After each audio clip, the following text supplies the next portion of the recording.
اعوذ باللہ من الشیطان الرجیم بسم اللہ الرحمن الرحیم ومن شر حاسد اذا حسد صدق اللہ العظیم۔ معزز سامعین اکرام، السلام علیکم ورحمۃ اللہ تعالی وبرکاتہ۔ میں محمد فاروق خان رضوی اس وقت آپ سے مخاطب ہوں۔ اہل سنت و جماعت کے لیے ایک عظیم خوشخبری لے کر میں اس وقت حاضر ہوا ہوں، اور تمامی اہل سنت و جماعت کی بارگاہ میں عرض کرتا ہوں کہ آپ سب کو بہت بہت مبارک ہو کہ مورخہ 20 جولائی 2020 بروز پیر کو سید کائنات شہزادی رسول حضرت فاطمہ الزہرا رضی اللہ تعالیٰ عنہ کے ایک جری و بے باک گستاخ مولوی آصف جلالی کو پولیس نے گرفتار کر لیا ہے۔ ایک بار پھر مبارکباد آپ قبول فرمائیں۔ ایسے جری و بے باک گستاخ فتنہ پرور قذاب مولوی کا یہی انجام ہونا بھی چاہیے تھا۔ یقیناً اس اقدام سے اہل سنت و جماعت کو نظریاتی، اعتقادی و جماعتی طور پر عظیم فائدہ پہنچے گا۔ اہل سنت و جماعت فرقہ باطلہ کے مقابل خوب مضبوط سے مضبوط تر ہوں گی۔ سامعین، کیا آپ جانتے ہیں کہ مولوی آصف جلالی کے وہ کون سے جرائم ہیں کہ جس کی بنا پر وہ اس سزا کے مستحق بھی تھے کہ انہیں ان کے انجام تک پہنچایا جائے اور انہیں جیل کی ہوا کھلائی جائے؟ تو آئیے سامعین، میں آصف جلالی کے جرائم کی ایک طویل فہرست سے چند جرائم پیش کرتا ہوں۔ جلالی کا پہلا جرم یہ ہے کہ وہ مسلک اعلیٰ حضرت پر مضبوطی سے قائم ہے اور افکار رضا کی روشنی میں انکشاف حق کرتے ہیں۔ جلالی کا دوسرا جرم یہ ہے کہ وہ سالہ سال سے عقیدہ اہل سنت پر سیمینار کرتے آ رہے ہیں، جس میں تمام فرقہ باطلہ جیسے قادیانیت ہے، دیوبندیت ہے، وہابیت، شیعیت ہے، رافضیت، نیم رافضیت، تفضیلیت، ان سب کا وہ رد بلیغ لفاظی اور لنترانیوں سے کرنے کی بجائے قرآن و حدیث و ائمہ کی کتابوں کے دلائل کی روشنی میں کرتے ہیں۔ حریفوں نے رپٹ لکھوائی ہے جا کے تھانے میں کہ اکبر نام لیتا ہے خدا کا اس زمانے میں۔ جلالی کا تیسرا جرم یہ ہے کہ وہ عظمت صحابہ پر پہرا دیتے ہیں، جس کے لیے جگہ جگہ عظمت صحابہ سیمینار کا انعقاد کرتے ہیں، جس میں حضرت سیدنا ابو بکر صدیق، حضرت سیدنا عمر فاروق، حضرت سیدنا عثمان غنی، حضرت سیدنا مولا کائنات علی مرتضیٰ، حضرت سیدہ فاطمہ الزہرا، حضرت عائشہ صدیقہ، حضرت امیر معاویہ رضوان اللہ تعالیٰ علیہ اجمعین کے بدگو، ان پر الزام تراشی کرنے والے، ان کے گستاخوں کو دندہ شکن جواب دیتے ہیں۔ جلالی کا چوتھا جرم یہ ہے کہ وہ اہل سنت میں چھپے ہوئے نیم رافضیوں، تقیہ شیعوں، وہابی نواز مولویوں کو عقیدہ اہل سنت و مسلک اعلیٰ حضرت کی روشنی میں بے نقاب کرتے ہیں۔ نیز مزارات اولیاء پر ہونے والی خرافات، بے شرع و فساق، ڈھونگی پیروں، چرسی مجاوروں کو ان کی اپنی حیثیت دکھاتے ہیں۔ جلالی کا پانچواں جرم یہ ہے کہ جب گستاخ رسول کو اس کے انجام تک پہنچانے کی پاداش میں غازی ممتاز حسین قادری کو قاتل مجرم کہا جا رہا تھا، اور گستاخ رسول سلمان تاثیر کی تائید میں بزعم خویش شیخ الاسلام اپنا خود ساختہ موقف اسلام کا عقیدہ بتا کر لوگوں کو گمراہ کر رہا تھا، تو دوسری طرف اس وقت یہی وہ جلالی ہے جو تحفظ ناموس رسالت، عظمت شریعت سیمینار کر کے جماعت حق اہل سنت و جماعت کے عقائد و نظریات اور دین و شریعت کے حقیقی آئین کی طرف لوگوں کے اذہان کو مبذول کر رہا تھا۔ ناظرین، یہ وہ 5 اہم اور بڑے جرائم ہیں جس کی سزا آج نہیں تو کل جلالی کو بھگتنی ہی تھی۔ بہت چھالے تھے اس کے پیروں میں، کم بخت اصولوں پر چلا ہوں گا۔ نتیجہ سامنے ہے، جلالی کو ان کے ان جرائم کی سزا دینے کی ابتدا ہو ہی چکی ہے۔ جلالی صاحب جیل گئے، یہ کوئی نئی بات نہیں ہے، کیونکہ جیل تو وہ اس سے قبل بھی کئی مرتبہ جا چکے ہیں، لیکن اس بار افسوس تو اس بات کا ہے کہ اس بار انہیں جیل بھیجنے کی اس کارروائی میں غیروں کے ساتھ ساتھ کچھ اپنے بھی شامل ہیں۔ گویا شکایت موت سے نہیں صاحب اپنوں سے ہے، شکایت موت سے نہیں صاحب اپنوں سے ہے، ذرا سی آنکھ کیا بند ہوئی قبر کھودنے لگے۔ محترم سامعین اکرام، یہ تنازع اتنا بڑا نہیں ہے جتنا بڑا بنا دیا گیا ہے۔ میں اس سے قبل بھی اپنی ایک ویڈیو میں عرض کر چکا ہوں کہ ہمارے ذی علم سنجیدہ قابرین کو چاہیے کہ کسی کی طرفداری و جانبداری کو بالائے طاق رکھ کر اور شخصیتوں سے معروب ہوئے بغیر غیر جانبدارانہ سامنے آئیں، آصف جلالی صاحب اور ان سے اختلاف کرنے والے حضرات کو آمنے سامنے بٹھائیں فریقین کے دلائل و براہین کو سنیں اور جس کی بات عقیدہ اہل سنت کے مطابق ہو اس کی صداقت کا اعلان کر دیں، اور دوسرے فریق کو اپنی غلطی کو تسلیم کرتے ہوئے توبہ اور رجوع کا حکم دے۔ بس بات ختم۔ بات چھوٹی سی تھی لیکن دور تک چلی گئی۔ آخر اس کی وجہ کیا ہے؟ اس نزاع پر میں نے جس قدر بھی غور کیا اور اس کی جڑوں تک پہنچنے کی میں نے حتی الامکان اپنے علم کی روشنی میں کوشش کی تو مجھے صرف ایک ہی بات پوشیدہ نظر آئی، اور وہ ہے حسد۔ جی ہاں، حسد، صرف حسد، اللہ کی پناہ۔ وَمِن شَرِّ حَاسِدٍ إِذَا حَسَدَ۔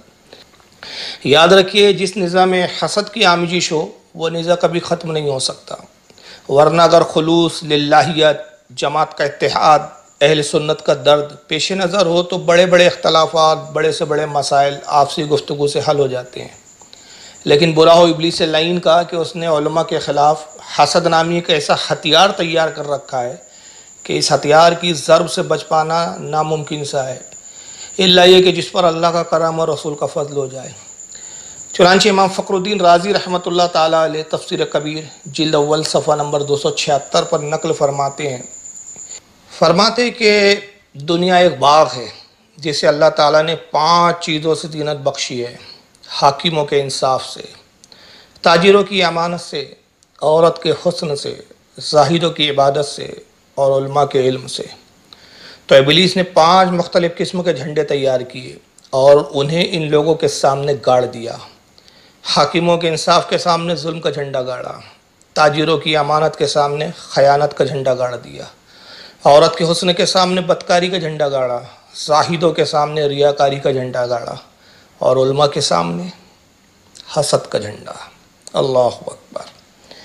محترم سامعین حضرات، ممکن ہے کہ کچھ لوگ میرے اس حسد والے بیان سے اتفاق نہ کریں اور اسے علماء کی بارگاہ میں گستاخی پر محمول کریں، تو عرض کر دوں کہ اس تنازع کو میں نے جو حسد سے تعبیر کیا ہے اس کی ایک بڑی وجہ ہے، اور وہ یہ کہ اگر ہمارا وہ طبقہ جو واقعی کسی کے گستاخانہ بیان پر اتنا ہی چراغپا ہو جاتا ہے اور گستاخی کرنے والے کو قانونی سزا دلانا، اس کے خلاف ایک مہم چھیڑ دینا اپنی شرعی ذمہ داری و فرض عین سمجھتا ہے اور اسے اہل سنت و جماعت کے عقائد و نظریات کا تحفظ کرنا باور کراتا ہے، تو کیا وجہ ہے کہ اسی ملک پاکستان میں کئی ایسے بڑے بڑے گستاخ موجود ہیں جنہوں نے کھلے لفظوں، کھلے عام، برسر منبر، صحابہ اکرام، ازواج مطہرات، رسول اللہ صلی اللہ علیہ وسلم، بلکہ اللہ رب العزت تک کی گستاخیاں کی ہے اور مسلسل کرتے آ رہے ہیں۔ کیا ان کے خلاف بھی کبھی اس طائفہ کو کسی طرح کی کوئی قانونی کارروائی کرنے یا کسی طرح کی عوام الناس میں مخالفت مہم چھیڑنے کی توفیق ہوئی ہے؟ کہیں ایسا تو نہیں ہے کہ چند فتنہ پرور نیم رافضیوں، تفضیلیوں اور غالی شیعوں کی ملی بھگت سے عظمت فاطمہ تو بہانہ ہے، مسلک کے اعلیٰ حضرت نشانہ ہے؟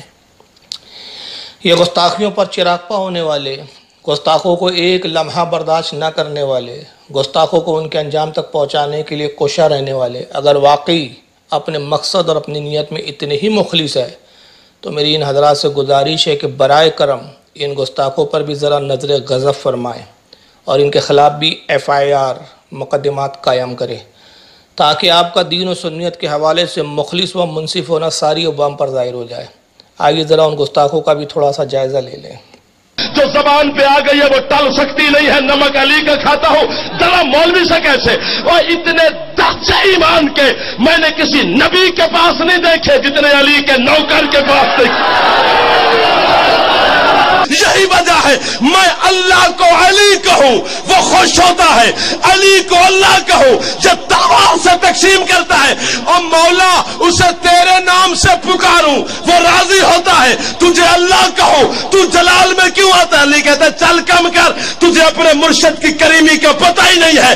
یہ نام اللہ اسے میں نے دیا ہے، جو چیز علی دے دے وہ واپس لیتا۔ علی منبر کوفہ پر بیٹھ کر کہہ رہے تھے دنیا والوں سورج بنانے والا میں علی ہوں، آسمان بنانے والا میں علی ہوں، زمین بچھانے والا میں علی ہوں، چاند بنانے والا میں علی ہوں، جزا دینے والا میں علی ہوں، سر ہلانے والا زندہ باد ہے، سزا دینے والا میں علی ہوں، رزق دینے والا میں علی ہوں، نبی بھیجنے والا میں علی ہوں، کتابیں نازل کرنے والا میں علی ہوں، یوم معاشر عدل کی مسند پر میں علی بیٹھ کر تمہارا عدل کروں گا۔ ایک مقصر علی کے دربار میں اٹھا، اس نے کہا یا علی علی یہ تو اللہ کے کام ہے جو تو اپنی ذات کے ساتھ لگا رہا ہے، یہ کوئی تیرے فضائل ہے؟ علی فرماتے تیری ماں تیرے غم میں ماتم کرے، چپ کر کے زمین پہ بیٹھ، یہ میرے فضائل نہیں ہے، یہ میری نوکری ہے، فضائل اس سے بھی آگے۔ قرآن صرف دو کام کرتا ہے، یا علی کو سلام کرتا ہے یا علی کے دشمن کو بے شمار کرتا ہے۔ جو بول پڑے یہ میرے ہو گئے، جو چپ کر گئے پتہ نہیں وہ کس کے ہو گئے۔ اسی طرح اللہ بھی صرف دو کام کرتا ہے، اللہ بھی یہ پوری گل سنیا جائے تو پوری بولیا جائے، اللہ بھی یا 14 کو سلام کرتا ہے یا 14 کے دشمن پہ بے شمار کرتا ہے، باقی اللہ والے سارے کام علی خود آپ کرتا ہے۔ ایک شخص نے آ کے میرے مولا سے پوچھا، مولا اللہ کیا ہے؟ مولا نے فرمایا کوفے والوں میرا اللہ ایسا ہے، کوفے والوں میرا اللہ ایسا ہے، کوفے والوں میرا اللہ ایسا ہے، کوفے والوں میرا اللہ ایسا ہے، کوفے والوں میرا اللہ ایسا ہے، کوفے والوں میرا اللہ ایسا ہے۔ علی توحید کی باتیں کر رہا تھا، یہ بندہ اٹھ کے کھڑا ہو گیا، اس نے کہا اے علی تو اللہ کی باتیں کر رہا ہے، تو نے اللہ دیکھا ہے؟ علی نے فرمایا میں اسے سجدہ کرتا ہی نہیں جسے میں نے دیکھا نہ ہو، میں اسے جھکتا ہی نہیں جسے میں نے دیکھا نہ ہو، میں اسے سجدہ ہی نہیں کرتا جسے میں نے دیکھا نہ ہو۔ اتنا کہنا تھا، یہاں سے لے کے آخری کھڑے بھائی بزرگ کا جتنا مجمع موالیوں کا حلالیوں کا جو رزق علی کا کھاتے ہو، زندگی علی سے لیتے، اولاد علی سے لیتے ہو، اپنے ہاتھوں کو علم عباس کی طرح ہوا میں لہراتے ہوئے نجف میں میرے مولا کو خراج پیش کرنا ہے۔ اس نے کہا اچھا مولا اگر تو نے اللہ دیکھا ہے، یہ دعویٰ آدم نے نہیں کیا، یہ دعویٰ نوح نے نہیں کیا، یہ دعویٰ ابراہیم نے نہیں کیا، یہ دعویٰ موسیٰ نے نہیں کیا، پہلی بار تو نے کوفے کے منبر پہ کہہ دیا کہ تو نے اللہ دیکھا ہے۔ اگر تو نے اللہ دیکھا ہے پھر منبر پہ بیٹھ کے بتا وہ اللہ کیسا ہوتا ہے، اس اللہ کی آنکھیں کیسی ہیں، اس اللہ کا چہرہ کیسا ہے، اس اللہ کے بال کیسے ہیں، وہ اللہ کیسا لگتا ہے۔ علی کا سر اٹھا، ادھر دیکھ، ایسا لگتا ہے۔ اور آج علی کا 10واں بیٹا تیرا 11واں امام اپنی پھپھی جان کے سامنے تشریح کر رہا ہے۔ ہم جو محمد کے وسیع ہیں، ہمارا حمل ماؤں کے شکم میں نہیں ہوتا، ہم ماؤں کے پہلو کے ساتھ اللہ کی تسبیح پڑھتے رہتے ہیں۔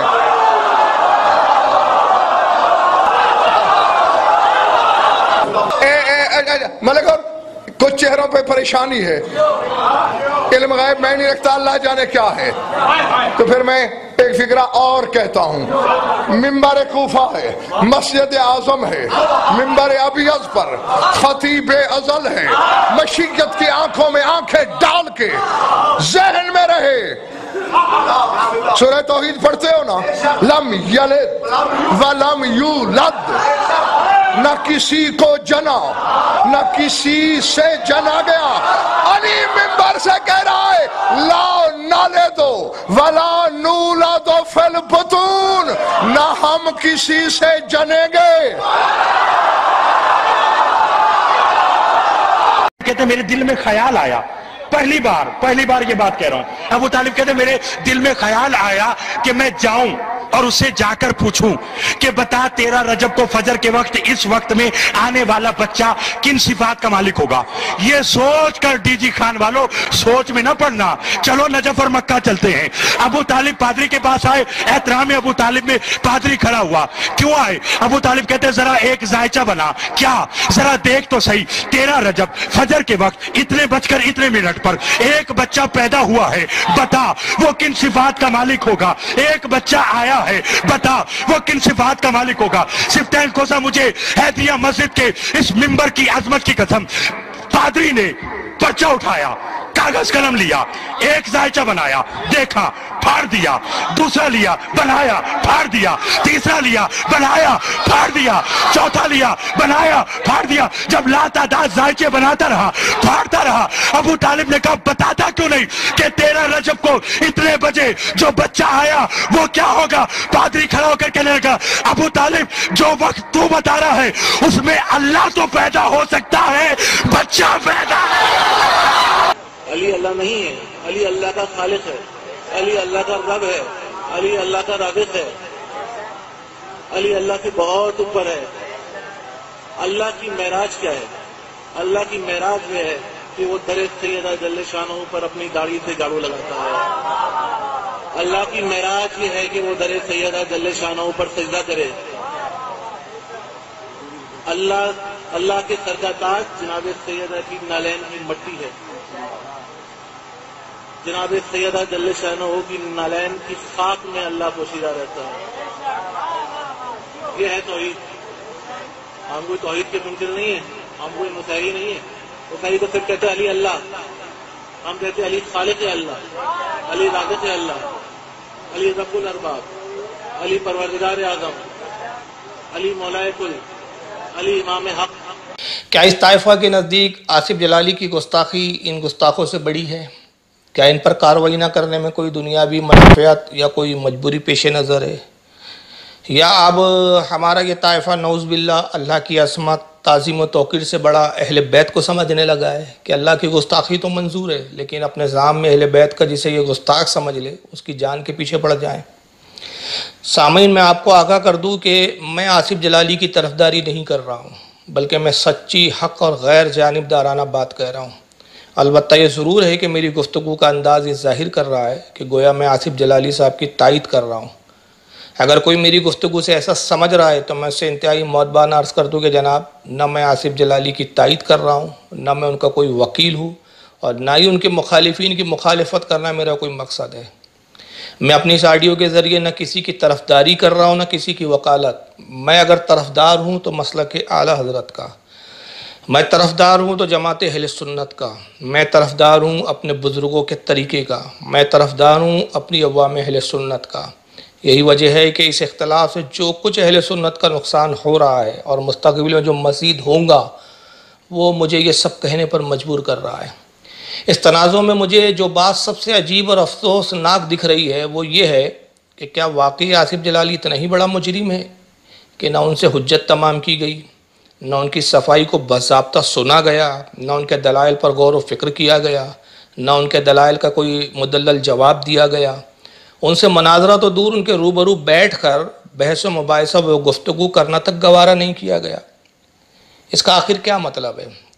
آخر شریعت کا یہ کون سا اصول ہے؟ آخر اہل سنت کے کن بزرگوں کا یہ طریقہ رہا ہے کہ سامنے والے کی آپ بات تک نہ سنیں, اس کی کسی تعویل, کسی صفائی کا جواب تک نہ دے, صرف سزا سنا دے؟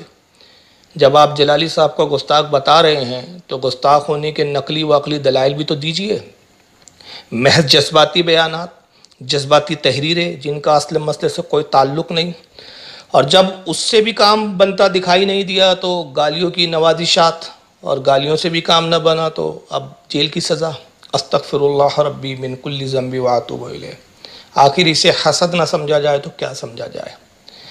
مخالفین آصف جلالی اگر واقعی اپنے آپ کو مسلک اعلیٰ حضرت کا ماننے والا سمجھتے ہیں تو بڑے ادب سے ان کی بارگاہ میں عرض کرتا ہوں کہ صاحبان, ذرا اعلیٰ حضرت کا یہ رسالہ تحمید ایمان صفحہ نمبر 131 ملاحظہ فرما لے اور دیکھیں کہ امام اہل سنت مجدد دین و ملت اشاہ امام احمد رضا محدث بریلوی علیہ رحمت و رضوان کیا فرماتے ہیں. فرماتے ہیں کہ لزوم و التزام میں فرق ہے.